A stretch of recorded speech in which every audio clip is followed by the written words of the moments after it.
We are. So we've got 20 minutes for questions. So in the past, I've done some work with Big Brother, Big Sister, and whatever. That being said, the most common story I tend to hear from conflicted youth is that they're raised in a single-family home, usually with a mom. Dad is either not in the picture, an alcoholic, whatever. So we have this child who is trying to seek ways to make himself healthy and empower himself in ways that a healthy father should have done so, between the formative years of like 1 to 4. So I think you know where I'm going with this. Let's say for someone who's born without like a good father figure, where would they go out in the world, or like what spheres of influence would they try to expose themselves to like gain access to that fountain of health and knowledge that a good father figure should have provided them to in the first place? Okay, well, partly, certainly to some degree, a good mother can provide that, right? To some degree. Although it's hard for one person to be everything. Right. And I think one of the conundrums that face women, and this is a tough one, and this is why I think women are higher in trait agreeableness and higher in trait negative emotion, is that, the primary problem that a woman has with an infant is why not throw it out a window? Because it's very annoying, right? It's there all the time. It's constant demand. It's absolutely constant demand, tremendous dependency. And so a woman has to be tilted towards mercy. That's how it looks to me. Right. And especially it's so important during especially the first year when children are so unbelievably vulnerable. And so I think it's very difficult for women to be merciful like that and to make the shift to encouraging disciplinarian. I think that's a very difficult thing for people to do simultaneously. Although, I'm not saying that women are always only merciful and men are always only encouraging disciplinarians, but things do sort themselves out to some degree like that. And I think also the biochemical transformations that accompany pregnancy and childbirth and lactation also tilt a mother towards that as well. Because she has to really love that little thing, right? It's number one, no matter what it demands. And then telling it what to do and making sure it's behaving properly, that's a whole different issue. Now, but the kids who lack fathers, first of all, they can find that to some degree in their friends. Okay. And that's often what fatherless boys do in particular. They go into gangs. And they generate the missing masculinity in the gang. Well, that's not so good because, like, what the hell do they know?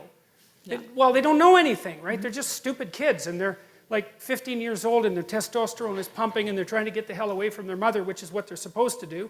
And they're not in the right position to exercise any authority over themselves. So that's not good. They can find it in education. They can find it in books. They can find it in movies. They can find it in sports heroes and so forth, because the image of the father is fragmented and distributed among the community. Okay. But it's very, very difficult to not have a father. Right. And one of the things that we're doing in our society, which I think it's absolutely appalling, is that we're making the case that all families are equal. It's like, sorry, no, wrong. And there's no empirical data supporting that proposition, by the way. It's much better for kids to have two parents. Okay. Now, who those parents are, that's a whole different issue. But. Okay, and if I could just add one more thing. How would you answer that question to, let's say, a daughter who was raised without a father? Because she would obviously have different ways of finding those fragments of her missing father than, like, a boy would instead. Because obviously they're raised differently. At least they should have been. Well, I think it's the same issue, I think that another danger that emerges, and this is Freud's, of course, famous observation, is that if there's mom and child, or father and child, that relationship can get a little closer than it should. Okay. And then the lines get blurry and mixed. And I'm not saying that happens to everyone, obviously, but it's still a danger that's inherent in the situation. They're thrust together too tightly without sufficient resources. Okay. And so the responsibility has to be distributed more. And I really do think that it's the sign of the degeneration of a society when single parenthood becomes anything approximating the norm. It's not a good idea. And part of the reason I believe that, and I think this has to do with the overwhelming selfishness of modern life, is that marriage isn't for the people who are married. It's for the children, obviously. And if you can't handle that, grow the hell up. Seriously. Yeah, okay. Seriously. Once you have kids, it is not about you. Period. Now, that doesn't mean it isn't about you at all. But that just seems so self-evident to me. I can't believe that anybody would even question it.